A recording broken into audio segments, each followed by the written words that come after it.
আসসালামু আলাইকুম, কেমন আছেন সবাই? আলহামদুলিল্লাহ আমি ভালো আছি। তো রাতের বেলায় চলে আসলাম আপনাদের মাঝে একটু গল্প করার জন্য। এই যে কয়েকদিন আগে যে এসপি পলাশ সাহা উনি যে মারা গেল, ওনার মারা যাওয়ার মূলত কারণ ছিল ওনার মা। অনেকেই তার ওয়াইফকেও দোষ দিচ্ছে। আসলে মেয়েটার কথা শুনেছি, তো আমার মনে হয় তার ওয়াইফের চাইতে তার মায়ের বেশি দোষ।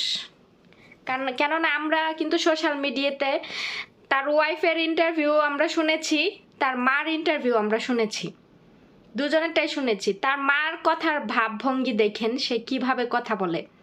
সে মেয়েটাকে বলতেছে যে ও কাজের মেয়ে হওয়ার যোগ্য না আমার ছেলের। তো সে যদি মেয়েটাকে ভালোই বাসতো, তার ছেলের বউ মনে করতো, তাহলে সে কিন্তু এই কথাটা বলতে পারতো না যে ও আমার ছেলে কাজের মেয়ের হওয়ার যোগ্য না, আমার বাড়ির কাজের মেয়ে হওয়ার যোগ্য না। তারপরে ওই ওনারা যেখানে বাসা ভাড়া ছিল সেখানকারও পাশাপাশি ফ্ল্যাটের লোকজনও ওই মহিলার বিরুদ্ধে কমপ্লেন দিয়েছে যে তারা হচ্ছে মেয়েটার অনেক অত্যাচার করতো না ওর শাশুড়ি। আসলে কি মা ভক্ত ছেলেদের না বিয়ে করা উচিত না। এখন অনেকে বলবেন যে মা মা জন্ম দিয়েছে, মাকে দেখবে না।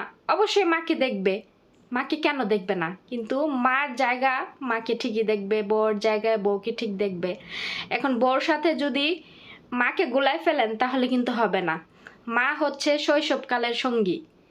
শৈশব জন্ম দেওয়ার পর থেকে সে শৈশব পর্যন্ত ছেলে মেয়েকে বাচ্চাদেরকে লালন পালন করে বড় করে। আর যৌবনকালের সঙ্গী হচ্ছে বউ, ঠিক আছে? তো দুইটা জায়গায় দুজনকে পার্ট করে রাখবেন। বউর সাথে মাকে তুলনা করবেন না, মার সাথে বউকে তুলনা করবেন না। এই ধরেন তারা শুনেছি, তাদের ইন্টারভিউতে শুনেছি মেয়েটার ফ্যামিলি গরিব আর মেয়েটার বয়সও কম। পলাশ সাহার থেকে 12 বছরের ছোট ওই মেয়েটা। তো অনেক জায়গায় তারা মেয়ে দেখছে, ওই ছেলেটা কোনো জায়গায় মেয়ে ভালো লাগে না, কিন্তু এই মেয়েটাকে দেখে ভালো লাগছে। এখন এই মেয়েকে ছাড়া কোনো জায়গায় বিয়ে করবে না। তো মেয়ের বাবা আর্থিক দিক থেকে গরিব, তো বিয়ে দিতে চায় নাই, তো তারাও তারপরেও ছাড়ে নাই। এখন ওই ছেলের মার সমস্যা ছিল যে যৌতুক কেন দেয় নাই, যৌতুক দিলে তখন ভালো থাকতো। তার বাবা মা গরিব, যৌতুক দিতে পারে না, এই জন্য প্রতিনিয়ত মেয়েটার উপর অত্যাচার করতো। আর সে চাইতো যাতে তাদের ডিভোর্স হয়ে যাক। তাদের বিয়ে হয়েছিল 2 বছরের বেশি। তো 2 বছরের বেশির মধ্যে তারা বিয়ের পরে হানিমুনে গেছে, তো সে সাথে করে তার মাকে নিয়ে গেছে। মা বলে কি 2টা রুম নিয়ে টাকা নষ্ট করে কি হবে, একটা রুম নে, 2টা খাট থাকবে, এক খাটে তোরা ঘুমাবে আর এক খাটে আমরা ঘুমাবো। বুঝে নালা মার কমন সেন্স।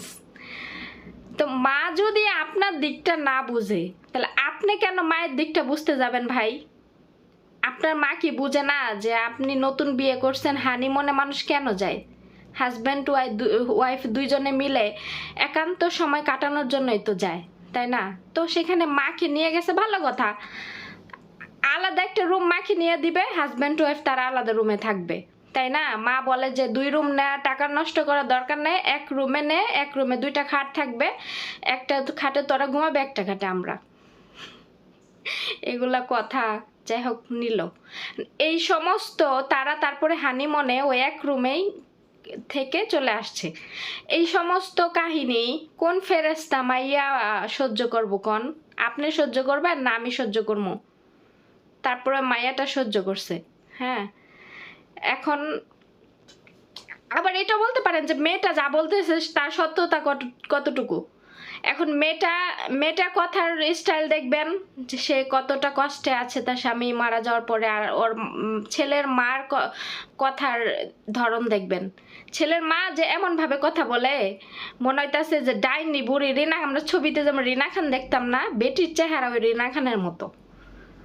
তো এরকম আসলে শুধু ওনারা না, এরকম অনেক শাশুড়িরা আছে যে ছেলের বউ একসাথে থাকলে তাদের গা জ্বলে, কিংবা ছেলে তার বউকে কিছু আয়না দিলে তাদের গা জ্বলে দেখলে। এরকম কিন্তু অনেক শাশুড়ি আছে।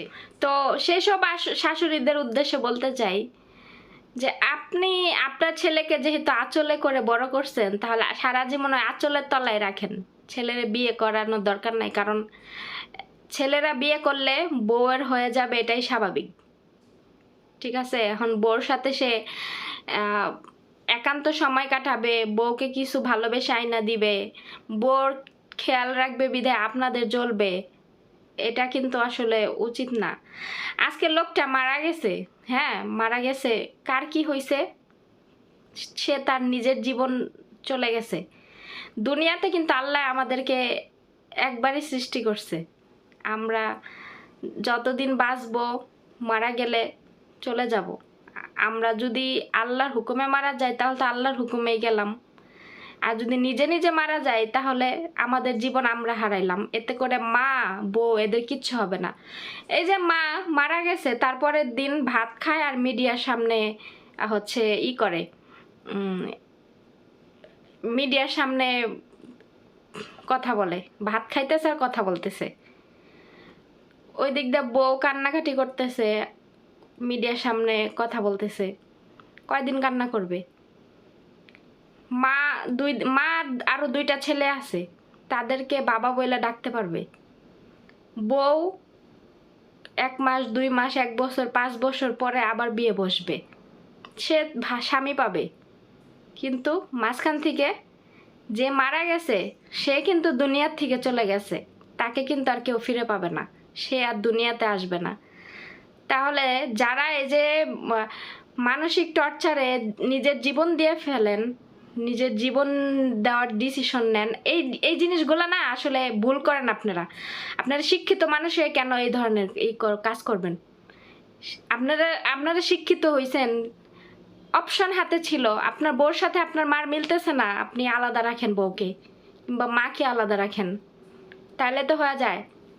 এখন মা ছোটকাল থেকে আপনারা পাইলা মানুষ করছে দেখা মা আপনাকে বারবার ইমোশনাল ব্ল্যাকমেল করবে, তোরে অনেক কষ্ট করে এই পর্যন্ত নিয়ে আসছি, তোরে এসআই বানানোর জন্য এটা করছো এটা করছি। এখন আপনি সারা জীবন বইরা কি মা এই ইমোশনাল ব্ল্যাকমেল কইরাই কি আপনার সাথে থাকবো, আপনার সংসার ধ্বংস করার জন্য?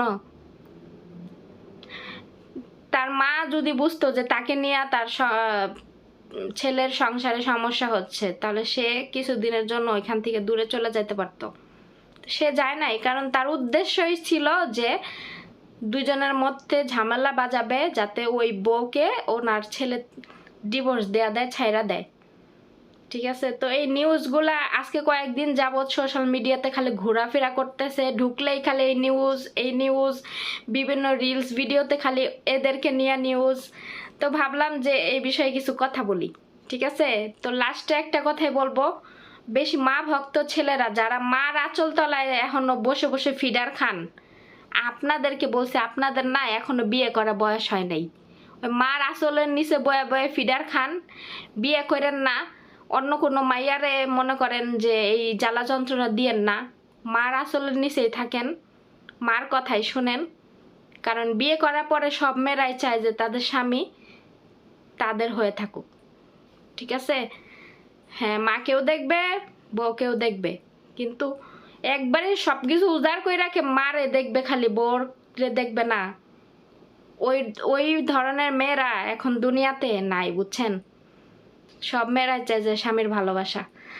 তো যাই হোক, ভিডিওটাতে যদি খারাপ কিছু বলে থাকি তাহলে ক্ষমা দৃষ্টিতে দেখবেন, আর কমেন্ট করবেন যে আসলে কি কথাগুলো সত্য ছিল কিনা। তো আজকের ভিডিও এখানে রাখতেছি, সবাই ভালো থাকবেন, দেখা হবে আবার অন্য কোনো ভিডিওতে। আল্লাহ হাফেজ।